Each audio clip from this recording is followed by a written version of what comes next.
У перыяд барацьбы з каранавіруснай інфекцыяй Шклоўскі прафесійны ліцэй нумар 12 не толькі працягвае вучыць юнакоў і дзяўчат, але і шые медыцынскія маскі, частка з якіх на гэтым тыдні была перададзена ўрачам цэнтральнай раённай бальніцы.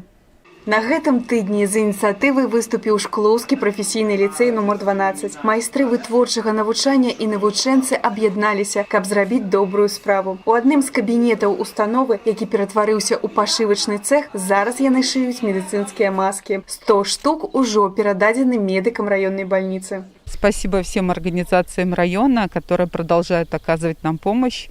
Сегодня присоединились коллектив лицея номер 12 Шкловского района. Спасибо им за маски, они очень кстати нашим медицинским работникам. Кацярына Вароніна, вучаніца другого курса ліцея, адна з тых, хто шые маскі. Ёй патрабуецца каля 15 хвілін на пашыў адной. Самае складанае, прызнаецца дзяўчына, гэта зрабіць закладкі. Аднак складанасці Кацярыну не палохаюць. Я учусь на втором курсе, и мне приятно, что мы можем помочь врачам в такое непростое время. Варта адзначыць, што маскі, якія цяпер шыюць у ліцэі, таксама заказвае Магілёўская фабрика «Веснянка» для дальнейшей реализации. Мы получили заказ за «Веснянка» по пошиву масок. Это уже второй у нас заказ.